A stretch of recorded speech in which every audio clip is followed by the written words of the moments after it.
चिंता संतानहंतारो यत्पादां भुजरेणव स्वीयानां तान् निजाचार्यान् प्रणमामि मुहुर्मुहुः यदनुग्रहतो जन्तुः सर्वदुःखातिगो भवेत् तमहं सर्वदा वन्दे श्रीमद्वल्लभनन्दनं सुलभ्य हृदि सर्वेषां श्रीगोपीजनवल्लभं गुणगानं मुदा कुर्वे तस्य तुष्टै स्वभावतः वन्दे नन्दव्रजस्त्रीणां पादरेणुमभीक्ष्णशः यासां हरिकथोद्गीतं पुनाति भुवनत्रयम्.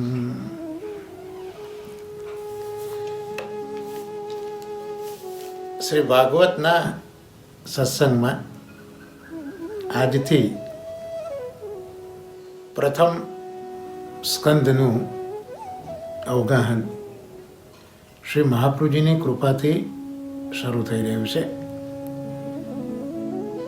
અત્યાર સુધી શ્રી આચાર્ય ચરણોના જ અનુગ્રહથી અને પરમ ભાગવત પૂજ્ય શ્રી કૃષ્ણશંકર શાસ્ત્રીજી દાદાજી અને પૂજ્ય શ્રી નવનીત પ્રિય શાસ્ત્રીજીના આશીર્વાદથી અને પૂજ્ય શાસ્ત્રી શ્રી કીર્તનભાઈની પ્રેરણાથી શ્રી ભાગવત પદ્મપુરાણ મહાત્મ્ય એનું અવગાહન આપણે ક્રમશઃ થયું છે. અને હવે શ્રીમદ ભાગવતમાં જ આપણો પ્રવેશ શ્રી મહાપ્રભુજી કરાવી રહ્યા છે. તો સામાન્ય પ્રથમ સ્કંદ વિશે થોડોક વિચાર કરી લઈએ. તો શ્રીમદ ભાગવત એ તો શ્રી ગોવર્ધનનાથજીનું નામાત્મક વાંગ્મય સ્વરૂપ છે. આ ગોવર્ધનનાથજી દ્વાદશ અંગવાળા પુરુષ છે. એટલે એ સ્વરૂપ જે નામ રૂપે શ્રી ભાગવતથી બિરાજે છે તેમાં પણ 12 સ્કંદ છે. એ 12 અંગવાળા પુરુષનું અકેક અંગ અકેક સ્કંદ તરીકે એ સ્કંદની લીલા તરીકે શ્રી મહાપ્રભુજીએ સમજાયું છે. એમાં પ્રથમ સ્કંદ જે છે એ પ્રથમ સ્કંદ એ અધિકાર લીલા છે. દર શુક્રવારના સત્સંગમાં શ્રી મહાપ્રભુજીના અનુગ્રહથી શ્રી ભાગવતાર્થ પ્રકરણનું અધ્યયન આપણે શરૂ કર્યું છે. ત્યાં પણ પ્રથમ સ્કંદથી જ શરૂઆત હોય એટલે પ્રથમ સ્કંદનો ભાગવતાર્થ પણ આપણે અત્યાર સુધી થોડા અંશે જોતા આવ્યા છે, સમજવાનો પ્રયત્ન કરતા આવ્યા છે. તો પ્રથમ સ્કંદ જે છે એ ઠાકોરજીનો દક્ષિણ એટલે કે જમણો ચરણ કમલ છે. કારણ કે કોઈ પણ વિષયમાં આગળ વધવું હોય તો અધિકાર હોવો જરૂરી છે. કોઈ પણ વ્યક્તિ હોય પણ કોઈ પણ ક્ષેત્રમાં એને જવું હોય તો અધિકાર તો જોઈએ. દાખલા તરીકે કોઈ એક ડૉક્ટરે પ્રેક્ટિસ કરવી છે તો એની પાસે ડૉક્ટરનો અભ્યાસ, ડૉક્ટરની ડિગ્રી, આ બધું આવશ્યક છે. લૌકિક વિચારીએ તો કોકને ત્યાં પ્રસંગ છે, એ પ્રસંગમાં જવું હોય તો એ આપણા સંબંધી છે કોઈ પણ રીતે, એ અધિકારથી આપણે ત્યાં જઈ શકતા હોઈએ છીએ. એટલે શ્રીમદ ભાગવતની અંદર પ્રભુની જે 10 પ્રકારની લીલાઓ છે, આચાર્ય ચરણોએ મંગલાચરણ કર્યું છે ભાગવતાર્થમાં. શ્રી કૃષ્ણમ પરમાનંદમ દશ લીલાયુતમ સદા સર્વ ભક્ત સમુદ્ધારે વિસ્ફુરંતમ પરમ નુમઃ. તો 10 લીલાવાળા આ રસોવૈ સહ પ્રભુની રસાત્મક લીલાનું આપણે પાન કરવું હોય તો અધિકાર તો જોઈએ, જેનું નિરૂપણ શ્રીમદ ભાગવતના પ્રથમ સ્કંદમાં કરવામાં આવ્યું. દેશકાળ પ્રમાણે 3 પ્રકારના અધિકાર બતાવ્યા: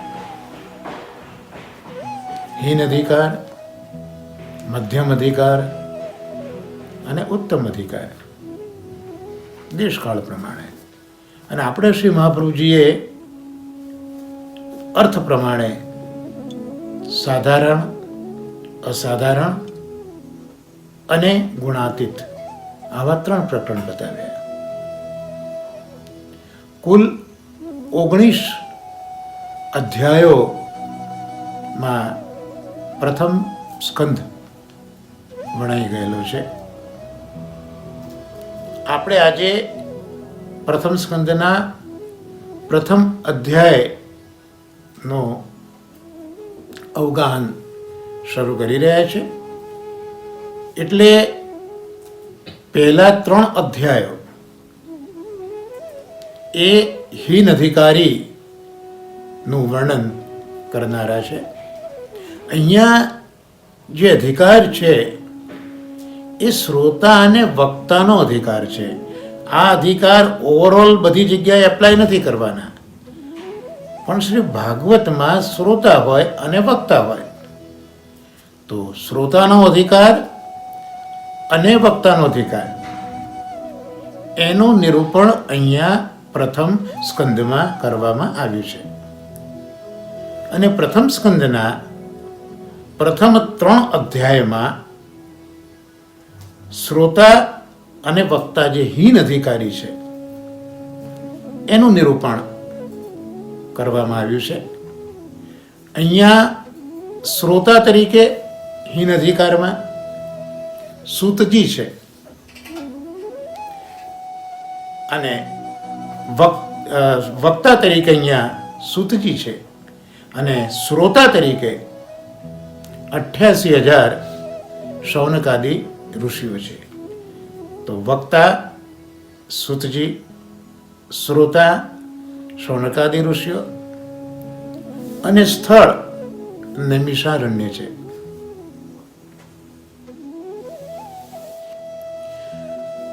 આ પ્રથમ અધ્યાયની શરૂઆત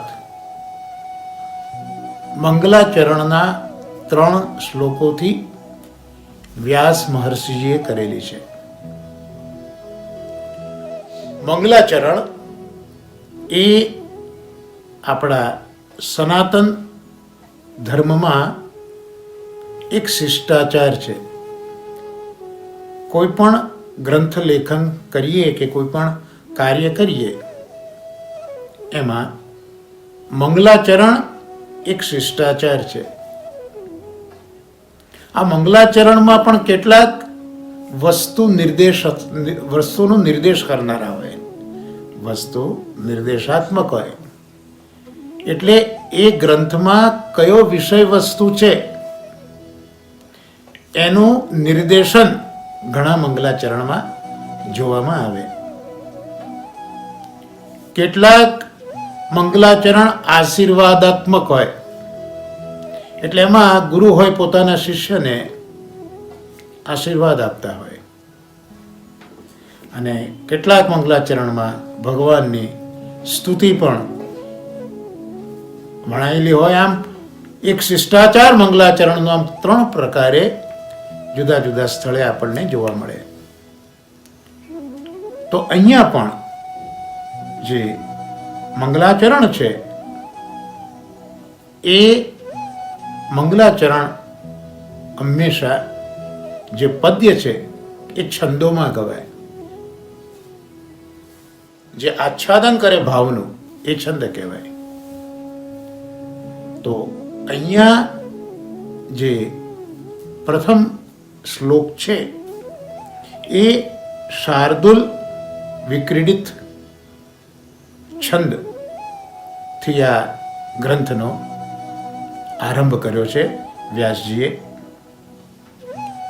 પૂજ્ય દાદાજી અહીંયા તત્વસુધામાં આ પ્રથમ શાર્દુલ વિક્રીડિત છંદ છે એની સમજ આ રીતે કંઈક આપે છે કે પ્રથમ સ્કંદ અને છઠ્ઠો સ્કંદ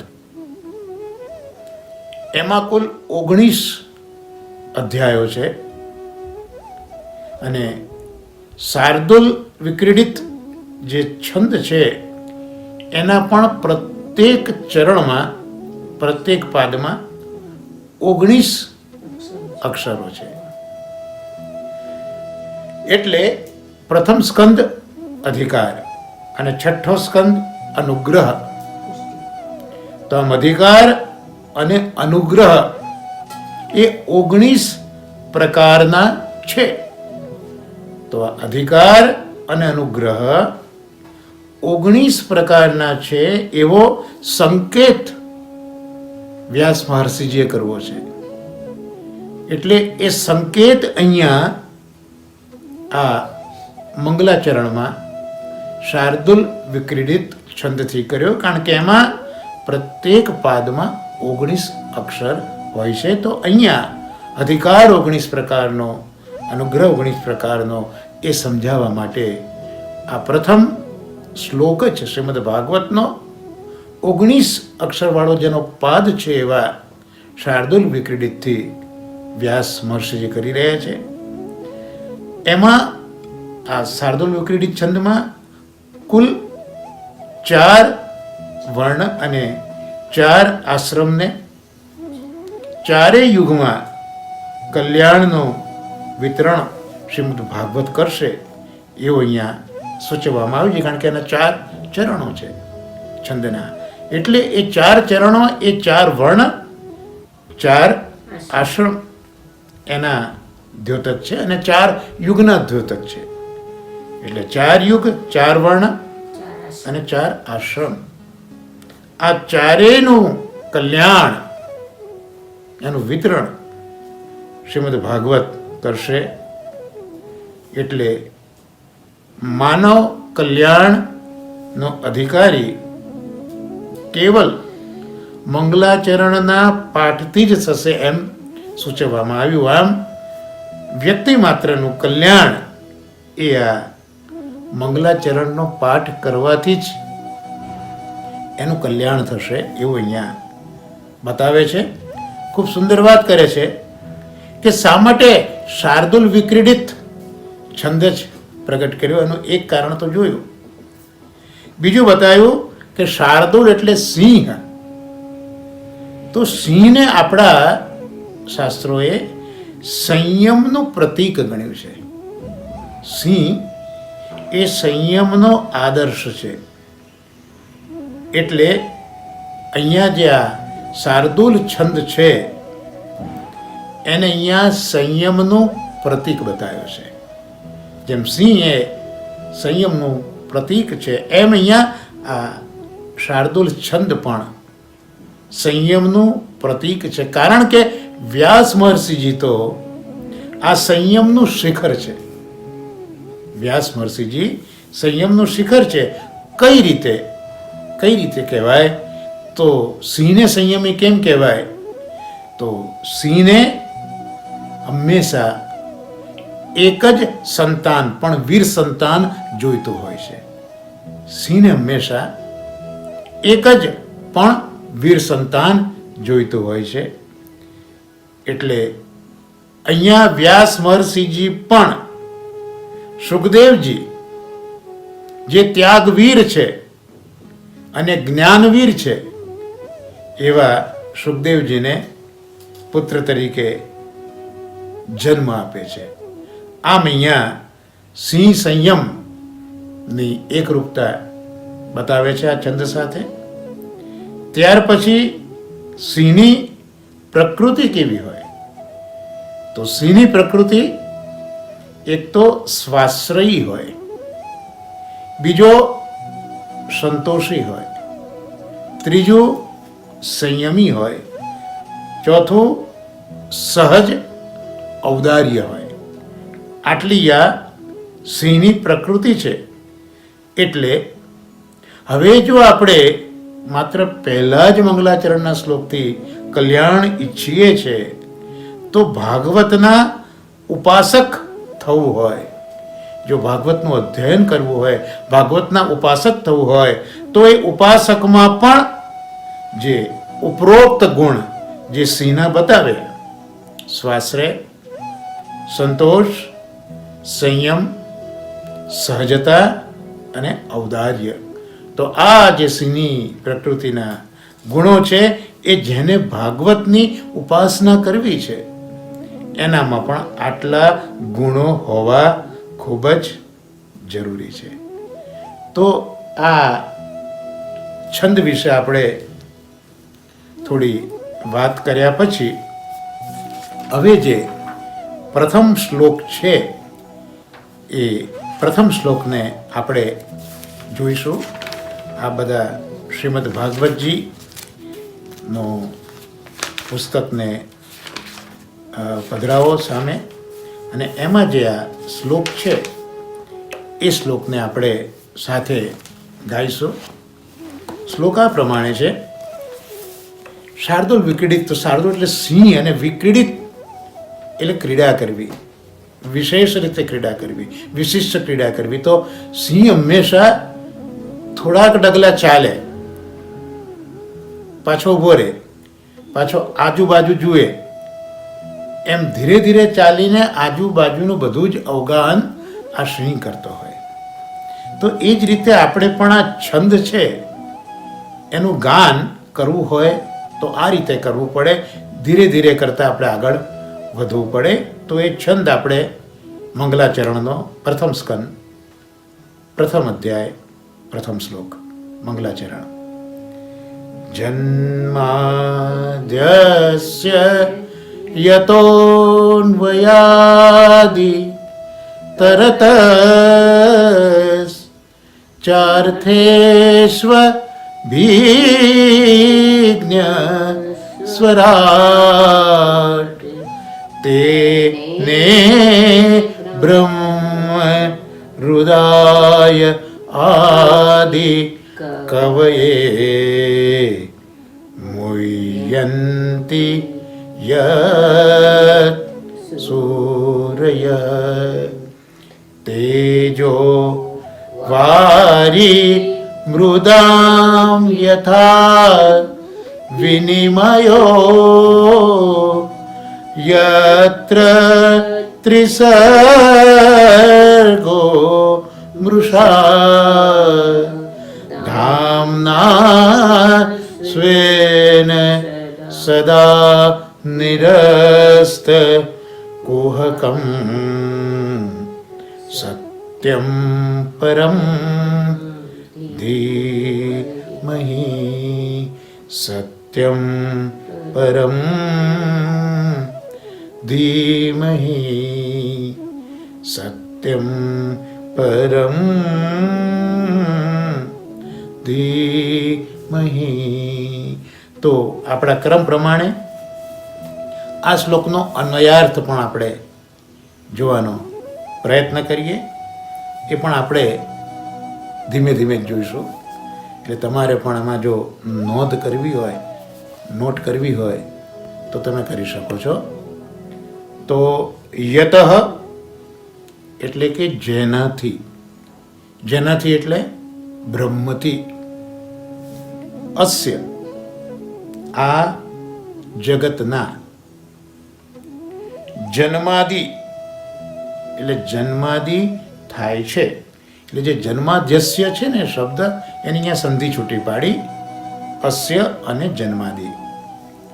અન્વયાત એટલે અન્વયથી અર્થાત સત્તાથી, ઇતરતઃ એટલે અભાવથી અથવા તો વ્યતિરેકથી, અર્થેષુ એટલે પદાર્થોમાં, યહ અસ્તિ એટલે જે છે, યહ એટલે જે, અભિજ્ઞ એટલે સર્વજ્ઞ, સ્વરાટ એટલે સ્વયં પ્રકાશ છે, યહ એટલે જે, આદિ કવયે બ્રહ્માજીને અહીંયા આદિ કવિ કહ્યા છે, હૃદા એટલે હૃદયથી, બ્રહ્મ એટલે વેદોને, તેને એટલે વિસ્તાર્યા, યત એટલે જેના સ્વરૂપમાં, સૂરય એટલે વિદ્વાનો, મુહ્યંતી એટલે મોહ પામે છે, યથા એટલે કે જેમ, તેજો વારી મૃદા એટલે તેજ જલ માટીનો, વિનિમય એકબીજામાં આભાસ, મૃષા એટલે મિથ્યા છે, તથા તે રીતે યત્ર જે પરબ્રહ્મમાં, ત્રિસર્ગ ત્રણ વસ્તુઓનો સર્ગ, મૃષા એટલે મિથ્યા છે, સ્વેન પોતાના, ધામના ધામથી, તેજથી, સદા એટલે નિત્ય, નિરસ્ત કુહકમ કપટ દૂર કર્યું છે, પરમ સર્વોત્કૃષ્ટ, સત્યમ એટલે સત્યને, ધીમહિ એટલે ભજીએ છે.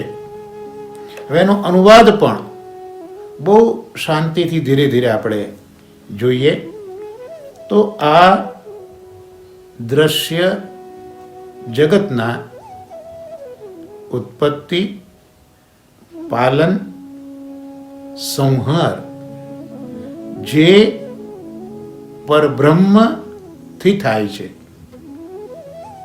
જે પરબ્રહ્મ પદાર્થોમાં કાર્ય કારણ રૂપે રહેલું છે, જે સર્વજ્ઞ અને સ્વયં પ્રકાશ છે, જેના સ્વરૂપમાં વિદ્વાનો પણ મોહ પામે છે.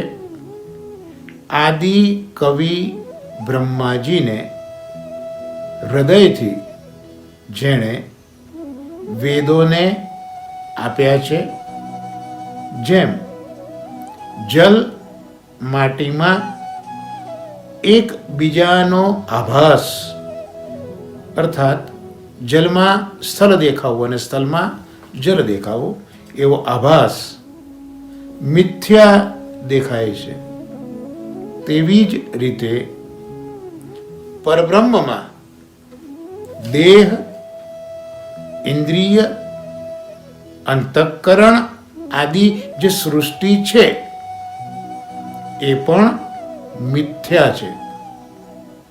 જે પરબ્રહ્મ પોતાના સ્વરૂપથી જ સદા કપટને દૂર કરે છે એવા સર્વશ્રેષ્ઠ સત્યનું અમે ધ્યાન કરીએ છીએ. હવે એને આપણે કંઈક સમજવાનો આ રીતે પ્રયત્ન કરીએ જેથી અનુવાદ આપણને વધારે સ્પષ્ટ થાય. તો અહીંયા કહ્યું કે અમે ધ્યાન કરીએ છીએ. છેલ્લે શબ્દ આવ્યો ને, ધ્યાન કરીએ છીએ. તો કોનું ધ્યાન કરીએ છીએ? અમે કોનું ધ્યાન કરીએ છીએ? તો અમે સત્યનું ધ્યાન કરીએ છીએ. પણ એ સત્ય કેવું છે? એ સત્ય સર્વશ્રેષ્ઠ છે. એટલે અમે સર્વશ્રેષ્ઠ સત્યનું ધ્યાન કરીએ છીએ. પણ ધ્યાનમાં તો કોઈક ફિગર જોઈએ ને, કોઈક આકૃતિ જોઈએ. તો એ સર્વશ્રેષ્ઠ સત્ય છે કોણ? ધ્યાન તો કર્યું સર્વશ્રેષ્ઠ સત્યનું, પણ સત્ય સ્વરૂપે કોણ છે? તો એ સર્વશ્રેષ્ઠ સત્ય એ પરબ્રહ્મ છે. એ પરબ્રહ્મ છે. તો હવે આ પરબ્રહ્મ કરે છે શું? શા માટે આપણે ધ્યાન કરીએ છીએ? અહીંયા જે ધ્યાન કરીએ છીએ એનો બીજો અર્થ શાસ્ત્રીજી આપણા શરણે જઈએ છે એવો પણ કર્યો છે. તો એ પરબ્રહ્મ શું કરે છે? તો એ પરબ્રહ્મ ઉત્પત્તિ, પાલન અને સંહાર કરે છે. કોની ઉત્પત્તિ કરી, કોનું પાલન કર્યું, કોનો સંહાર કર્યો? તો આ જે દ્રશ્ય જગત છે ને, એ દ્રશ્ય જગતના ઉત્પત્તિ, સ્થિતિ અને સંહાર આ કાર્ય પરબ્રહ્મ કરે છે. પછી બીજો વિચાર આવ્યો કે આ બધી ઉત્પત્તિ તો કરી, પાલન પણ કરે, સંહાર પણ કરે. તો એ બધા જે પદાર્થો છે એ પદાર્થોમાં આ પરબ્રહ્મ રહેતું કઈ રીતે હશે? પદાર્થોમાં આ પરબ્રહ્મ કઈ રીતે રહેતું હશે? તો ત્યાં કહે છે કાર્ય અને કારણ રૂપે. આનો વિચાર આપણે પછી કરીશું. પણ ટૂંકમાં માટી છે અને માટીનો ઘડો છે. તો ઘડો શેમાંથી બન્યો? માટીમાંથી. એટલે જે ઘડો બન્યો એ કાર્ય થયું. પણ શેમાંથી બન્યો? માટીમાંથી. તો માટી શું થયું? કારણ બન્યું. આ બધી વેદાંતના બધા શબ્દો છે, વેદાંતે આપેલી સમજ છે. એટલે કાર્ય કારણ, જેમ કારણ માટી છે, કાર્ય ઘડો છે, તો એ કાર્યને કારણ થયું. તો એ કાર્યને કારણ આમ તો માટી જ છે, ઘડામાં પણ માટી છે. તો એ કાર્યને કારણ રૂપે પણ પરબ્રહ્મ જ આ પદાર્થોમાં વસે છે. એટલે પરબ્રહ્મ આ જગત છે, એ જગત એ કાર્ય થયું અને પરબ્રહ્મ એ કારણ થયું. તો ત્યાં જેમ આપણે દ્રષ્ટાંતમાં જોયું ઘડો અને માટી કાર્ય કારણ, એમ અહીંયા જે કારણ છે એ પરબ્રહ્મ છે અને જગતની જે રચના થઈ એ કાર્ય છે. તો એ કાર્ય અને કારણ રૂપે એટલે જગત રૂપે પણ ઠાકોરજી જ છે, પરબ્રહ્મ જ છે. અહીંયા આપણે પરબ્રહ્મની વાત કરીએ કે પરબ્રહ્મ જ છે અને જે કારણ છે એ પણ પરબ્રહ્મ છે. હવે વિચારે આવે કે આવું પરબ્રહ્મ, તો એ પરબ્રહ્મ કેવું છે? કેવું હશે પરબ્રહ્મ? તો એ પરબ્રહ્મ છે ને, એક તો સર્વજ્ઞ છે, એને બધું જ ખબર છે. કોને શું જોઈએ છે, ક્યારે જોઈએ છે, ક્યાં જોઈએ છે. જે પદાર્થોના જે પુરુષાર્થો છે જીવ માત્રના, એને સર્વજ્ઞ છે, એ બધું જ જાણે છે. આ એક. અને બીજું સ્વયં પ્રકાશ છે. આ પરબ્રહ્મ સર્વજ્ઞ પણ છે અને સ્વયં પ્રકાશ છે. એટલે સર્વજ્ઞ હોવાથી એને કોઈક જગ્યાએ કંઈ પૂછવા જવું પડતું નથી, અને સ્વયં પ્રકાશ હોવાથી એને કોઈની પાસે પ્રકાશ ઉધાર લેવો પડતો નથી. પોતે જ પ્રકાશિત છે અને પોતે જ જ્ઞાન સ્વરૂપ છે, સ્વયં પ્રકાશ છે, સ્વયં જ્ઞાન સ્વરૂપ છે. તો આ પરબ્રહ્મ આવું છે. હવે એ પરબ્રહ્મ કેવું છે તો ભાઈ તમે કહ્યું, પણ પરબ્રહ્મનું આ સ્વરૂપ કેવું છે? તો એ સ્વરૂપ એવું છે કે જેનાથી જે બધા વિદ્વાનો ખરા ને, એ વિદ્વાનો પણ મોહ પામે છે. આવું સ્વરૂપ પરબ્રહ્મનું છે કે જેનાથી વિદ્વાનો મોહ પામે છે. એટલે જ જોઈએ આપણે કે કોક એને સાકાર કહે છે ને કોક એને નિરાકાર કહે છે, કોક સગુણ કહે છે ને કોક નિર્ગુણ કહે છે. તો આ પરબ્રહ્મ એવું સ્વરૂપ ધારણ કર્યું છે કે જેનાથી વિદ્વાનો પણ મોહ પામે છે. હવે આ પરબ્રહ્મે આપણે જોયું કે જગતની રચના કરી, પણ આપણે તો જાણીએ છીએ કે જગતનું સર્જન તો બ્રહ્માજી કરે છે. તો પરબ્રહ્મ આ બ્રહ્માજીને શું આપે છે? પરબ્રહ્મે બ્રહ્માજીને શું આપ્યું? તો બ્રહ્માજીને આદિકવિ તરીકે વ્યાસ મહર્ષિજી ઓળખાવે છે. કારણ કે આદિકવિ એટલા માટે કે જ્યાં જ્યાં પ્રભુનું પ્રાગટ્ય થાય છે ને, ત્યાં ત્યાં બ્રહ્માજી જઈને સ્તુતિ કરતા હોય છે. અને બીજા જે સામાન્ય કવિઓ આપણે જોઈએ છે, એ લોકોમાં એક વિચાર કરવો, કંઈક વિશેષ કહેવું, આ બધું એમનામાં એક ગુણ હોય છે. જ્યારે બ્રહ્માજી છે એમના વિચારોમાં કોઈ તરંગો નથી, જે જુએ છે તે જ ગાઈ રહ્યા છે. એટલે બ્રહ્માજી પોતે ઠાકોરજીના પ્રત્યેક પ્રાગટ્યમાં જઈ અને સ્તુતિ કરે છે, માટે એમને આદિકવિ કહ્યા છે. અને તો એવા બ્રહ્માજીને પરબ્રહ્મે શું આપ્યું? તો વેદ આપ્યા. એવા બ્રહ્માજીને હૃદયમાંથી વેદ આ પરબ્રહ્મે આપ્યા.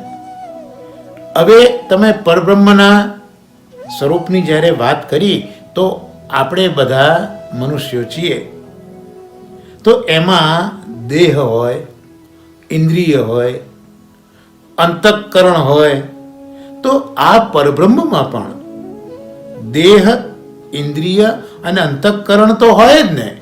એ સૃષ્ટિ તો હોય જ ને, જેમ આપણામાં છે. તો એ પરબ્રહ્મમાં પણ દેહ, ઇન્દ્રિય, અંતઃકરણાદી જે સૃષ્ટિ છે એ કેવી હોય? તો ત્યાં કહ્યું કે પરબ્રહ્મમાં આ દેહ, ઇન્દ્રિય, અંતઃકરણની સૃષ્ટિ મિથ્યા છે.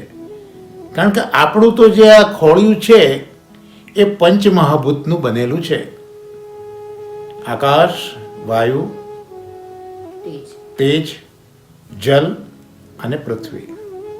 તો અહીંયા પરબ્રહ્મમાં આવું નથી.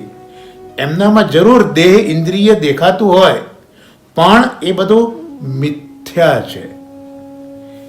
એટલે આ મિથ્યા કઈ રીતે, એનું ઉદાહરણ વ્યાસ મહર્ષિજી આપે છે. મિથ્યા એટલે અહીંયા આભાસ થવો, તે ન હોય પણ એવી પ્રતીતિ થવી, તે.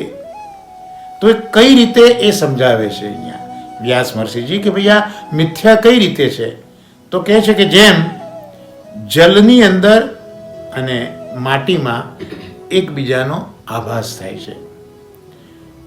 જમીન ઉપર આપણે જઈએ, પ્રખર ઉનાળો હોય અને સૂર્યના તાપથી આપણને મૃગજળ દેખાય છે, મૃગજળ દેખાય છે. તો પૃથ્વીમાં, સ્થળમાં જલ જે દેખાયું એ વાસ્તવમાં જલ નથી, પણ મૃષા છે. એટલે જલનો આભાસ છે પૃથ્વીમાં, સ્થળમાં જલનો આભાસ છે. આને મિથ્યા કહેવાય. આવી રીતે સ્થિર જલ હોય તો એ સ્થિર જલ પણ જ્યારે નિર્મળ સ્થિર જળ હોય ત્યારે દૂરથી એ સ્થળનો આભાસ કરાવે. જેમ પેલા દુર્યોધનને જ્યાં જલ હતું ત્યાં પૃથ્વી લાગી હતી, અને પૃથ્વી હતી ત્યાં જલ લાગ્યું હતું. તો આવું મિથ્યાપણું જે જલમાં અને માટીમાં છે એ આભાસ છે કે ભાઈ જલમાં સ્થળ દેખાયું, સ્થળમાં જલ દેખાયું. દેખાયું તો ખરું, પણ એ આભાસ છે, વાસ્તવ નથી, માટે એને મિથ્યા કહે છે શાસ્ત્રો. એમ ઠાકોરજીમાં પણ દેખાતા આ દેહ, ઇન્દ્રિયો એ બધા મિથ્યા છે, વાસ્તવમાં નથી. ટૂંકમાં એમ સમજી લેવાય કે ઠાકોરજીના ચાહે દેહ હોય, ઇન્દ્રિય હોય, અંતઃકરણ બધું ઠાકોરજી જ હોય, એમાં બીજા કોઈ પદાર્થોની ભેળસેળ એમાં ન હોય. ત્યાર પછી આવું આ પરબ્રહ્મ, એમનું આવું આ સ્વરૂપ આપણે જોયું. તો એ સ્વરૂપથી જ સદા શું કરે છે? કારણ કે આપણે જોયું, જગતનું સર્જન કર્યું, પાલન કર્યું, એનો સંહાર કર્યો. એનો અર્થ એ થયો કે સદા એ કંઈક કર્યા જ કરે છે. તો એ પરબ્રહ્મ એ પોતાના સ્વરૂપથી જ સદા શું કરે છે? તો કહે છે વ્યાસ મહર્ષિજી કે કપટને દૂર કરે છે. જે કપટ છે, કાપટ્ય છે, એ કાપટ્યને પોતાના સ્વરૂપથી સદાએ દૂર કરે છે. તો હવે આપણે ધ્યાન કરીએ છીએ, ભજીએ છીએ, શરણે જઈએ છીએ. તો એ કોનું ધ્યાન કરીએ છીએ, કોના શરણે જઈએ છીએ, કોને ભજીએ છીએ? તો હવે અમે આવા સર્વશ્રેષ્ઠ સત્યનું અમે ધ્યાન કરીએ છીએ, ભજીએ છીએ, એમના શરણે જઈએ છીએ. એટલે આમ ભગવાન શ્રી કૃષ્ણને વ્યાસ મહર્ષિજી આ મંગલાચરણના એક જ શ્લોકમાં ઓળખાવે છે. એટલે અહીંયા જે સત્યાત્મક સર્વશ્રેષ્ઠ એવા પરબ્રહ્મની વાત કરી, એ પરબ્રહ્મ કોણ છે? તો એ પરબ્રહ્મ ભગવાન શ્રી કૃષ્ણ છે. એટલે ભગવાન શ્રી કૃષ્ણની આ ઓળખ વ્યાસ મહર્ષિજી આ પ્રથમ શ્લોકમાં મંગલાચરણ આપે છે. એટલે જો હવે આપણે પુરુષોત્તમ સહસ્ર નામ પણ જોઈએ, તો પુરુષોત્તમ સહસ્ર નામમાં પણ શ્રી મહાપ્રભુજીએ જે પ્રથમ શ્લોક જે લખ્યો છે, એ શ્લોકની અંદર પણ સૌથી પહેલું નામ તો શ્રી કૃષ્ણ એવું જ મહાપ્રભુજીએ પધરાવ્યું છે. તો ત્યાં જે પંચમલાલ રઘુનાથજી છે, આપે પુરુષોત્તમ સહસ્ર ઉપર ટીકા લખી છે. તો આ શ્રી કૃષ્ણ નામને સમજાવતા આપ એ જ સમજાવે છે કે શ્રી મહાપ્રભુજીએ તો શ્રીમદ ભાગવતમાં જે લીલાઓ છે, એ લીલાઓને અનુકૂળ નામ પ્રગટ કર્યા છે. તો અહીંયા શ્રી કૃષ્ણ નામ એ આ રઘુનાથજી મહારાજ સમજાવે છે કે પ્રથમ સ્કંદનો આ પ્રથમ મંગલાચરણનો જે શ્લોક છે, જેમાં પરબ્રહ્મનું આ વર્ણન કર્યું છે, જન્માદ્યસ્ય યતઃ. તો એ જે ચરણનું આ પ્રથમ ચરણનું આટલું નામ છે, જન્માદ્યસ્ય યતોન્મયાદિતરતસ.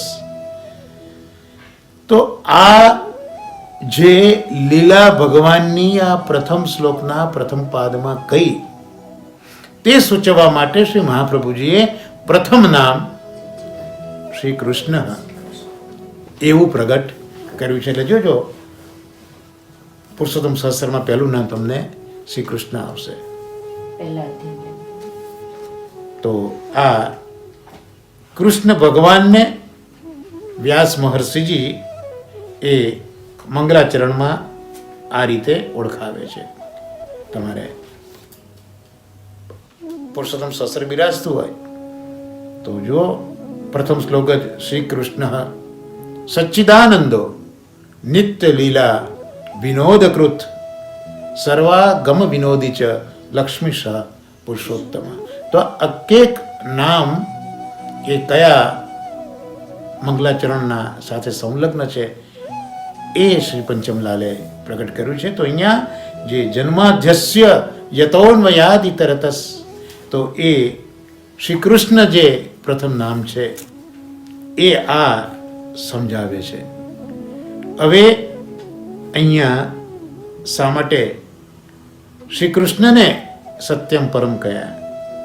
તો સત્ય એ જ બ્રહ્મનું નામ છે અને પરમ એની સાથે પદ લાગ્યું એટલે પરમ બ્રહ્મ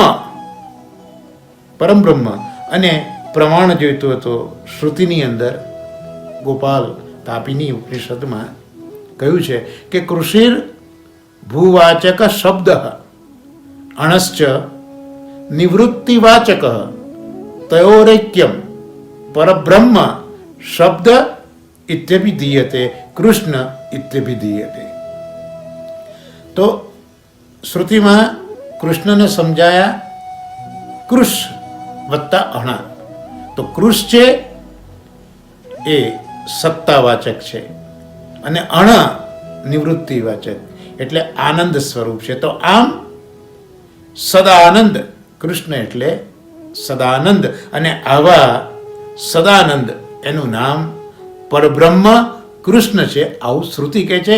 માટે આ મંગલાચરણના શ્લોકની અંદર જે પરબ્રહ્મ શબ્દ પ્રયોજે છે વ્યાસ મહર્ષિજી એ શ્રી કૃષ્ણ માટે છે એવું અહીંયા શ્રી મહાપ્રભુજી આપણને સમજાવે છે. અને આવા પરબ્રહ્મ શ્રી કૃષ્ણ એ તો સર્વ સમર્થ છે, ભગવાન છે, સૃષ્ટિના કર્તા છે અને સર્વ રચના જ એમની છે. માટે એ સર્વાત્મા છે, સર્વના આત્મા તરીકે બિરાજ્યા છે. અને એ પરબ્રહ્મ કૃષ્ણનું કર્તૃત્વ શું છે? તો કર્તૃત્વ એમનું આ સૃષ્ટિનું સર્જન જે એમની લીલા છે. ઠાકોરજી કરે તેને ક્રિયા ન કહેવાય પણ લીલા કહેવાય. તો આ સૃષ્ટિ છે, આ સૃષ્ટિનું કરવાનું એ આ કૃષ્ણની લીલા છે. અને આવું સમજવું ખૂબ જરૂરી છે. કારણ કે પરમ ભગવદીય નવનીત પ્રિય શાસ્ત્રીજી કહે છે કે આવું સમજીશું તો જ ભગવાનમાં સ્નેહ સુદૃઢ થશે. કારણ કે નારદજીએ પણ પંચરાત્રમાં આ જ વ્યાખ્યા કરી કે ભગવાનમાં જે સ્નેહ છે એ સુદૃઢ અધિક સ્નેહ અને કોઈ પણ જગ્યાએ પાછો ન પડે એવો જે સ્નેહ છે એને ભક્તિ તરીકે ઓળખાય છે. સર્વથી અધિક અને સુદૃઢ સ્નેહ એને ભક્તિ તરીકે ઓળખાવવામાં આવે છે. તો આ મહાત્મ્ય જ્ઞાન જાણવું એટલે મહાત્મ્ય જ્ઞાન પૂર્વસ્તુ સર્વતો સુદૃઢ અધિક સ્નેહ તો ભક્તિ પ્રોક્તા. એટલે આ ભગવાનનું મહાત્મ્ય આપણે જાણીશું કે આ પરબ્રહ્મ જે અહીંયા વ્યાસ મહર્ષિજી ઓળખાવે છે એ પરબ્રહ્મ એ ભગવાન શ્રી કૃષ્ણ છે જે સર્વ સમર્થ છે, સર્વ કર્તા છે, સૃષ્ટિના કર્તા છે, સર્વના આત્મા છે. તો આવી સમજથી આપણને ભગવાનમાં સુદૃઢ સ્નેહ થશે, ભક્તિ થશે. તો આજે શ્રી મહાપ્રભુજીના અનુગ્રહથી પરમ ભાગવત પૂજ્ય દાદાજી અને પૂજ્ય શાસ્ત્રીજીના આશીર્વાદથી પ્રથમ સ્કંદ પ્રથમ અધ્યાય અને મંગલાચરણમાં આપણે ખાલી આ પ્રથમ શ્લોક એનો જે અન્વય અને એનો સામાન્ય એક અર્થ એ જોવાનો એક ખૂબ જ વિનમ્ર પ્રયત્ન મહાપ્રભુજીએ કરાવ્યો છે. અને હવે આવતા સત્સંગોની અંદર ધીરે ધીરે આ પ્રત્યેક જે શબ્દો છે આ શ્લોકના જન્માદ્યસ્યથી લઈને તેમાં શ્રી મહાપ્રભુજીનું વેદાંત શું કહે છે, શ્રી મહાપ્રભુજીએ શું સુબોધિનીજી લખ્યા છે. કારણ કે આપણે છેલ્લા આગળના ગુરુવારના સત્સંગમાં જ્યારે શ્રી ભાગવત મહાત્મ્ય સંપન્ન થયું ત્યારે જોયેલું કે હવે આપણે જ્યારે સ્કંદમાં પ્રવેશ મહાપ્રભુજી કરાવશે ત્યારે જરૂરી હશે ત્યાં શ્રી સુબોધિનીજીનું પણ અવગાહન આપણે જોડે કરીશું. એટલે હું આપ બધાને એક સૂચન એ પણ કરું છું કે થોડાક સમય પહેલાં આપણા ગ્રુપની અંદર પરમ ભગવદીય અરવિંદભાઈ શાહે આ પ્રથમ સ્કંદના આખા જે સમજ છે તે બધી મૂકી હતી. એ જો આપની પાસે રહી હોય તો એ જોજો. તો હવે આ જ્યારે આપણો પ્રથમ સ્કંદનું અધ્યયન થયું છે, મેં એ વખતે પણ કહ્યું હતું કે આપણે સ્કંદમાં પ્રવેશું હતું ત્યારે આ જે સેવા છે અરવિંદભાઈને ખૂબ કામમાં લાગશે. તો આપ બધાની પાસે જો એ સચવાયું હોય તો એને મૂકજો, અને કાં તો આપણે પરમ ભગવદીય અરવિંદભાઈને ફરીથી એક નમ્ર નિવેદન કરીએ કે જે પ્રથમ સ્કંદનું તમે આખું બનાવ્યું છે PDF જેવું, એ હવે તમે ભાગવતના આપણા ગ્રુપની અંદર મૂકજો. તો હવે ધીરે ધીરે આપણે જ્યારે આ પ્રથમ સ્કંદને સમજી રહ્યા છે મહાપૂજ્યની કૃપાથી, તો આપણે એમાં ઉપયોગી થશે. તો આજનો આ જે ગુરુવારનો સત્સંગ છે શ્રીમદ ભાગવતનો, એને અહીંયા આપણે વિરામ આપીશું. અને હવે બીજા ભાગમાં જે પુરુષોત્તમ સહસ્ત્ર છે એમાં જે 10મું નામ છે માયયા વૃતઃ, એ નામ આપણે જોઈએ. એ પહેલાં જ્યારે આપણે લીધું જ છે આ, તો જેમ હમણાં આપણે જોયું કે આ જન્માદ્યસ્ય યતઃ એ જે પદ છે એના અનુસંધાનમાં મહાપ્રભુજીએ શ્રી કૃષ્ણ નામ પ્રગટ કર્યું, હમણાં જ આપણે જોયું. તો એ આપણે જોઈએ. પુરુષોત્તમ શાસ્ત્રમાં પણ એનું વર્ણન કઈ રીતે કર્યું છે. તો જે મહાત્મ્ય છે એ મહાત્મ્યમાં પ્રથમ શ્લોક તો સચ્ચિદાનંદ રૂપાય જ છે, વિશ્વોત્પત્યાદિ હેતવે તાપત્રય વિનાશાય શ્રી કૃષ્ણાય વયમ નમઃ. તો આ શ્લોકમાં શ્રી કૃષ્ણને નમસ્કાર મહાત્મ્યમાં કર્યા છે. અહીંયા શ્રી કૃષ્ણ એટલે શ્રી વત્તા કૃષ્ણ, એટલે શ્રી સહિત કૃષ્ણ. માત્ર જો કૃષ્ણ કે તો કૃષ્ણ શબ્દનો અર્થ છે કૃષ વત્તા અણ, જે હમણાં આપણે જોયું એનું પુનરાવર્તન છે કે કૃષ શબ્દ સત્તાવાચક છે ને અણ એ નિવૃત્તિવાચક છે. એટલે સત્તા એટલે ત્રણેય કાળમાં જેની સત્તા અખંડ છે, સદા છે. સચ એટલે સદા, જે એકરસ જ હોય ત્રણ કાળમાં. અને અણ નિવૃત્તિવાચક છે. નિવૃત્તિવાચક એટલે આનંદવાચક છે. તો ઉપનિષદમાં જે હમણાં આપણે ગોપાલ તાપીની ઉપનિષદમાં જોયું, કૃષિર્ભુવાચક શબ્દ અણસ્ય નિવૃત્તિવાચક તયોરૈક્ય પરમ બ્રહ્મ કૃષ્ણ ઇત્યભિધીયતે. તો આમ શ્રી કૃષ્ણ જ ત્રણેય કાળમાં અખંડ રસ સ્વરૂપ છે, આનંદ રૂપ છે, અને આવા કૃષ્ણ જ પરબ્રહ્મ સ્વરૂપ છે. જે આપણે હમણાં જ શ્લોક જોયો એનું આ પુનરાવર્તન, જેથી દ્રઢતા થાય. તો એ જ પરબ્રહ્મ સ્વરૂપ શ્રી કૃષ્ણ છે, પૂર્ણ પુરુષોત્તમ છે. સદાય આનંદરૂપ જે કૃષ્ણ છે, માત્ર કૃષ્ણ છે, એ સદાનંદ છે. આ વિપ્રયોગાત્મક સ્વરૂપ છે. એટલે એકલા કૃષ્ણ સદાનંદ, કૃષ વત્તા અણ સદાનંદ વિપ્રયોગાત્મક. પણ જ્યારે શ્રી કૃષ્ણ છે તો શ્રી કૃષ્ણ હોય તો એ સચ્ચિદાનંદ સ્વરૂપ છે. શૃંગાર રસ કૃષ્ણ શૃંગાર રસાત્મક છે. એના બે દલ હોય, સંયોગ અને વિપ્રયોગ. તો અહીંયા જ્યારે માત્ર કૃષ્ણ છે તો એ વિપ્રયોગનું દલ છે, અને સંયોગ હોય ત્યાં શ્રી કૃષ્ણ, એવી રીતનું વર્ણન હોય. તો અહીંયા તો શ્રી શબ્દ મૂક્યો છે, શ્રી કૃષ્ણ. એટલે સ્વામીનીજી સહિત કૃષ્ણ એ જ્યારે હોય ત્યારે એ સંયોગાત્મક સ્વરૂપ છે. એટલે કૃષ્ણ શૃંગાર રસાત્મક છે, તો જ્યારે શ્રી કૃષ્ણ શબ્દ લાગે ત્યારે એ સંયોગ રસાત્મક કૃષ્ણ છે એમ કહેવા માગે છે. અને જ્યારે માત્ર કૃષ્ણ હોય ત્યારે વિપ્રયોગાત્મક પણ રસાત્મક કૃષ્ણ છે એવું કહેવા માગે છે. અને ભાગવતનું પ્રયોજન શું? તે તો પ્રયોજન કૃષ્ણની લીલાઓનું ગાન કરવાનું. તો કૃષ્ણ આનંદ સ્વરૂપ છે, તો કૃષ્ણની લીલાઓ પણ આનંદ સ્વરૂપ છે, તેનું ગાન કરવું એ જ શ્રીમદ ભાગવતનું પ્રયોજન છે. અને આવો સાચો આનંદ કોણ આપશે? સાચો આનંદ જે આનંદ સ્વરૂપ છે તે આપશે. તો સાચો આનંદ તો શ્રી કૃષ્ણ પાસે છે. માટે એ આનંદ જો લેવો હશે તો આપણે આનંદ સ્વરૂપ પાસે જવું છે. અને કૃષ્ણ તો વિતરણ કરવા નીકળ્યા જ છે. એ તો બોલે જ છે કે આનંદ લ્યો ભાઈ, આનંદ લ્યો. શાસ્ત્રીજી એમના પ્રવચનમાં ઘણી વાર કહે છે કે કૃષ્ણ તો વિતરણ કરવા નીકળ્યા જ છે કે આનંદ લ્યો ભાઈ, આનંદ લ્યો. તો એ કૃષ્ણ પાસે આનંદ છે, એ તો આપવા તૈયાર છે, પણ આપણે લેવાની તૈયારી જોઈએ. એટલે આપણા જેવા જે આનંદની શોધમાં આથડે છે, પેલા કસ્તુરી મૃગની જેમ કે નાભીમાં કસ્તુરી છે પણ એની સુગંધ શોધવાય ચારે બાજુ ફરે છે, એમ આનંદ તો આપણો ભીતર છે.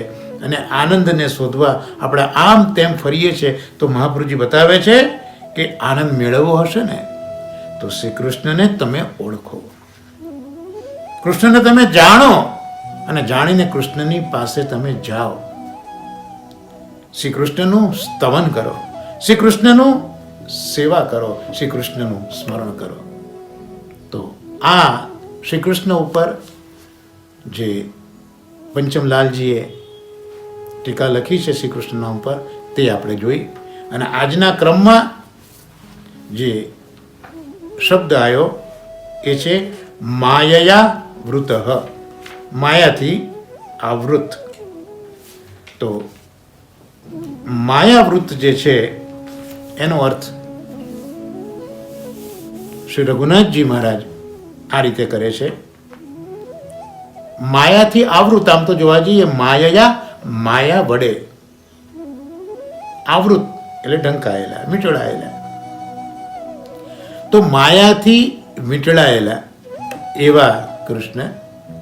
બીજું માયા એટલે લક્ષ્મી, માયા એટલે સૌંદર્ય, માયા એટલે શોભા. તો આ બધા માયાના રૂપ બતાયા કે લક્ષ્મી, સૌંદર્ય, શોભા આ બધા રૂપે માયા જ છે. અને એવી માયા જે છે એ ભગવાને સ્વીકારી છે, ભગવાન એમનાથી ભરાયેલા છે. એટલે માયા, લક્ષ્મી, સૌંદર્ય એમને ઠાકોરજીને સેવ્યા છે, એટલે ઠાકોરજીએ એમને સ્વીકાર્યા છે, વરેલા છે ઠાકોરજીને. તો માયા. અને બીજું માયાવૃત્ત, માયા વડે સ્પર્શ નહીં પામતા. ભલે માયા વીંટળાઈ છે પણ એ માયા વડે એમનો સ્પર્શ થતો નથી. માયા તો એક આવરણ છે પણ આવરણને સ્પર્શ નથી. આવા ત્રણેય અર્થ આ માયા વૃત. એટલે બીજો શ્લોક જે છે પુરુષોત્તમ સહસ્ત્રનો, એમાં આ 10મું નામ અત્યારના ચાલી રહ્યું છે. તમારી પાસે પુરુષોત્તમ સહસ્ત્ર હોય તો જોજો. હવે વિવરણ કરે છે કે માયા એ ભગવાનની શક્તિ છે. માયા એટલે શું? ટૂંકમાં માયા એટલે અવિદ્યા, અવિદ્યા એટલે અજ્ઞાન. તો માયા એ અવિદ્યા છે, માયા એ અજ્ઞાન છે. અને આવા ભગવાનનું સ્વરૂપ માયાથી, અવિદ્યાથી ઢંકાયેલું છે, એટલે એક આવરણ બની ગયું. એટલે જે અજ્ઞાની છે એ અજ્ઞાની લોકો આ માયાની અંદર જે પ્રભુ બિરાજ્યા છે એનું દર્શન કરી શકતા નથી. અને આ પ્રભુ કેવા છે? તો એ અક્ષરથી પણ પર છે. એટલે એવા અક્ષરથી પર પ્રભુને પ્રાપ્ત કરવામાં જે અંતરાય થાય છે એ અંતરાય એ માયા કરે છે. એટલે પ્રભુને પ્રાપ્ત કરવામાં આ જે માયા છે એ જ અંતરાય રૂપ બની જાય છે. એટલે જે જ્ઞાનીઓ છે એમની દ્રષ્ટિએ અક્ષર બ્રહ્મ સુધી જ છે, પરબ્રહ્મ સુધી નથી. એટલે ત્યાં માયાનું આવરણ છે એ આ પરબ્રહ્મ સુધી, પ્રભુ સુધી પહોંચવા દેતો નથી. અને આ માયા ભગવાનનું આચ્છાદન કરે છે, ઢાંકે છે. એનો ઉલ્લેખ મા કુંતાએ કર્યો છે. આપણે અત્યારના પ્રથમ સ્કંદનું અવગાન થયું છે શરૂ મહાપૂજની કૃપાથી. ત્યાં કુંતા સ્તુતિ આવશે 8મા અધ્યાયમાં. કુંતાજી ઠાકોરજીની સ્તુતિ કરે છે. તો એ સ્તુતિના અંદર 19નો શ્લોક છે 8મા અધ્યાયમાં, 19મો શ્લોક છે. ત્યાં કુંતા માતા આ માયાની ઓળખ આપે છે. માયા જવની કાછન નમજ્ઞા દોક્ષજમ વ્યયમ ન લક્ષસે મૂઢદૃશા નટો નાટ્ય ધરો યથા. કુંતામાં શું કહે છે? સ્તુતિમાં ગાય છે કે હે પ્રભુ, આપ ઢંકાયેલા છો. કોનાથી ઢંકાયા છો? માયા જવનિકા. માયારૂપી પડદો છે ને, જવનિકા એટલે પડદો. તો માયારૂપી જે પડદો છે ને, એ પડદાથી આપ ઢંકાયેલા છો. બીજું, આપ ઇન્દ્રિયાતીત છો. એટલે ઇન્દ્રિયો વડે આપનું જ્ઞાન થઈ શકે એવું નથી. આપ અધોક્ષ જ છો. એટલે જે ઇન્દ્રિયો છે એના જ્ઞાન કરતાં પણ આપ પહોંચી ન શકાય એવા છો. નીચે છો. ઇન્દ્રિયોનું જ્ઞાન નીચું છે. આપ અવિનાશી છો. અને કુંતામાં કહે છે કે હું તો અજ્ઞાની છું. એટલે આપ જે પ્રભુ જે માયાથી ઢંકાયા છો, ઇન્દ્રિયાતીત છો, અધોક્ષજ છો, એવા પ્રભુને તો આપને હું નમસ્કાર કરું છું. સમજાવે છે કઈ રીતે નથી ઓળખાતા. તો એક નટ હોય, વેશ ધારણ કરીને આવ્યો હોય, તો જે મૂળ દ્રષ્ટિવાળો છે એ પેલા વ્યક્તિને ઓળખી શકતો નથી. એમ આપને પણ જે મૂળ દ્રષ્ટિવાળા છે એ આપને પણ આ રીતે ઓળખી શકતા નથી. કારણ કે પેલી વ્યક્તિએ વેશ ધારણ કર્યો એટલે મૂળ વસ્તુ દેખાતી નથી. એમ આપણે માયાનું આવરણ આવી ગયું એટલે જે અજ્ઞાની છે, જે અબુધ છે, એ જેમ પેલા નટનું સ્વરૂપ ઓળખાતું નથી એમ આપને પણ અમે ઓળખી શકતા નથી. અહીંયા આગળ સમજાવીએ કે હવેલીમાં પ્રભુ બિરાજે છે. તો જે સ્થાનમાં પ્રભુ બિરાજતા હોય એ સ્થાન મહાપ્રભુજી અક્ષર બ્રહ્માત્મક રૂપે પોતાના વેદાંતમાં ઓળખાવે છે. અને ત્યાં પ્રભુ બિરાજતા હોય એની આગળ ટેરો હોય. આપણે દર્શન કરવા જઈએ, નિજ મંદિરમાં ગયા, હવેલીમાં ગયા, ત્યાં પ્રભુના દર્શન થયા પહેલાં પેલો ટેરો હોય. એ ટેરો જ્યારે દૂર થાય ત્યારે જ પ્રભુના દર્શન થાય. તો હવેલીમાં પ્રભુ બિરાજ્યા છે એ સ્થાન અક્ષર બ્રહ્માત્મક છે. અને ત્યાં ટેરો હોય, એ ટેરો ખસે તો જ પરબ્રહ્મ પ્રભુના દર્શન થાય, નહીં તો ન થાય. એટલે આ જે ટેરો છે એ જ માયાનું સ્વરૂપ છે. એટલે ટેરો એટલે પડદો. જે આગળ કહ્યું જવનિકા, માયા જવનિકા, તો આ માયા એ ટેરો છે. એટલે હવે જે માયાવાદીઓ છે એ લોકો એવું માને છે કે આ માયા છે ને એ બ્રહ્મને વશ કરે છે. માયા બ્રહ્મને વશ કરે છે. પણ મહાપ્રભુજી આવું માનતા નથી. મહાપ્રભુજી એવું કહે છે કે ભાઈ, માયા બ્રહ્મને વશ નથી કરતી, પણ આ માયા તો અમારા કૃષ્ણની આજ્ઞા કરનારી એક દાસી છે, આજ્ઞાકારણી છે આ માયા. અને એ માયા પ્રભુ જ્યારે લીલા કરે છે ત્યારે એ પ્રભુની આજ્ઞા પ્રમાણે પ્રભુને આ લીલાની અંદર સેવા કરીને મદદરૂપ થાય છે. જેમ શંકરષણ ને લઈ ગયા હતા મા દેવકીજીના ગર્ભમાંથી, વૈણીજીના ગર્ભમાં, એ ઠાકોરજીની આજ્ઞા હતી. તો આવી રીતે પ્રભુની લીલામાં એ પ્રભુની આજ્ઞાનું પાલન કરીને મદદરૂપ થાય છે. એ પ્રભુને વશ નથી કરતી, પ્રભુએ એને વશ કરી છે. પ્રભુ એક રૂપમાંથી અસંખ્ય સ્વરૂપ પણ ધારણ કરી શકે છે. તો આ જે માયા, જે મહાબલી શક્તિ છે, એના દ્વારા જ પ્રભુ એક રૂપમાંથી અનેક રૂપ ધારણ કરે છે. આ જ માયાની ઓળખ છે. પણ આ માયા મોહ કરાવે છે. પણ જે અસુરી જીવો છે એ અસુરી જીવોને જ એ મોહ ઉપજાવે છે. જે જીવ પ્રભુના ચરણ કમલનું શરણ કરે એને માયા કરી શકતી નથી. આપણે પ્રથમ સ્કંદમાં પણ જોઈશું કે વ્યાસ મહર્ષિએ જ્યારે સમાધિમાં જોયું ત્યાં આ માયાના દર્શન કર્યા જ છે. અને માયાથી આક્રાંત થયેલા લોકોને પણ જોયા છે. પણ વ્યાસજી ત્યાં લક્ષ્ય ત્યાં સમજાવશે કે જે પ્રભુના શરણાગત છે એની આગળ માયા સંકોચ પામે છે. ત્યાં માયા હિંમત કરી શકતી નથી એ જીવો પાસે જવા માટે. તો જે અજ્ઞાની છે એને માયા મોહિત કરશે, પણ જે પ્રભુનો શરણાગત છે એના ઉપર માયા કોઈ એનો પ્રભાવ લાવી શકતી નથી. એનું પ્રમાણ જોઈતું હોય તો શ્રીમદ ભાગવતના 7મા અધ્યાયમાં જે જ્ઞાન વિજ્ઞાન યોગ તરીકે ઓળખાય છે ત્યાં ઠાકોરજી કહે છે, આ માયાની ઓળખ આપી છે, દૈવી હેષા ગુણમયી મય માયા દુર્યત્યા મામે વયે પ્રપદ્યંતે માયા મે તામ તરંતિ તે. તો આ મારી માયા એ તો દૈવી છે અને ગુણમય પણ છે. સત્વ રજ અને તમ આ 3 ગુણવાળી મારી માયા છે. અને ઠાકોરજી જ કહે છે કે એને તરવી બહુ જ દુસ્તર છે, બહુ અઘરું કામ છે આ માયાને તરવી. તે પણ તરી શકશે કોણ?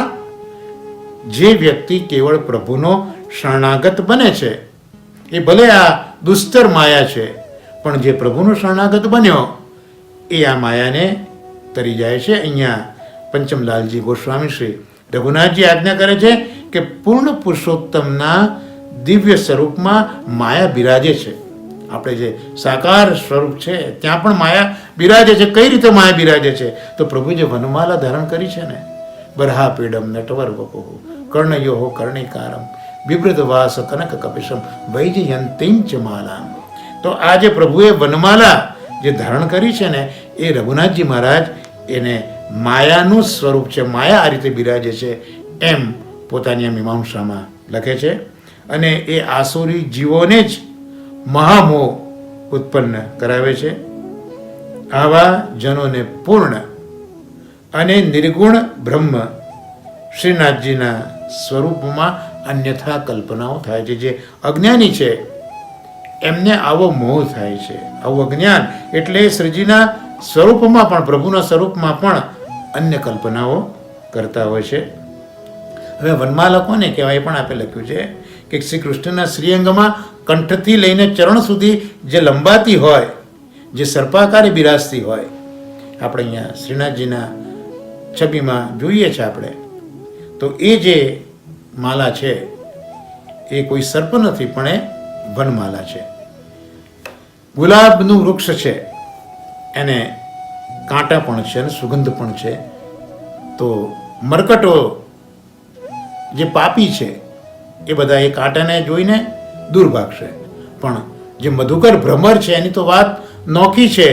એ તો ભલે કાંટા હોય તો એ પેલા મકરંદનો રસ હોય એનો ભોગી છે, એને બીક નથી લાગતી. આમ જે અસુરો છે એમને માયાથી મોહ થઈને ભગવાનમાં અન્યથા ભાવ કરીને દૂર ભાગશે, કારણ કે અમને દૂર રાખવા છે. જેમ ગુલાબમાં કાંટા છે તો જે અનધિકારી છે તે દૂર રહેશે, એમ અહીંયા પણ જે ભક્ત ભ્રમર જેવા છે એ તો પ્રભુની પાસે પહોંચી જ જશે, એમને બીક નહીં લાગે આ માયાની. તો અલૌકિક રસના ભોગતા મધુકર, તો અહીંયા મધુકર કોણ? તો કહ્યું કે મત્સર રહિત સત્પુરુષો. જે આપણે બીજો શ્લોક જોઈશું એમાં જોઈશું, નિર્મત્સરાણામ સતામે શ્લોકમાં આવશે તો જોઈશું. તો જે આ મધુકરો છે, આ સત્પુરુષો છે, આવા સત્પુરુષોનો અધિકાર છે. એટલે મંગલાચરણમાં જે ધર્મ પ્રોજિત કૈતવ એ જે શ્લોક છે એનો અહીંયા આ ગુપ્ત આશય શ્રી મહાપ્રભુજીએ આ 10મા નામની અંદર માયા વૃત્ત એ નામમાં આ મંગલાચરણનો આ ઉદ્દેશ અહીંયા લખ્યો છે. જેમ આપણે પહેલા શ્લોકમાં શ્રી કૃષ્ણ શબ્દ જે મહાપ્રભુએ પ્રગટ કર્યું છે તે આપણે જોયું. એમાં બીજા શ્લોકની અંદર પહેલા પદમાં આ માયાવૃત્ત દ્વારા સત્પુરુષો છે, મત્સર રહિત છે, એનું નિવેદન અહીંયા કરેલું છે. તો આ સાથે આપણો આજનો આ ગુરુવારનો જે સત્સંગ છે એને આપણે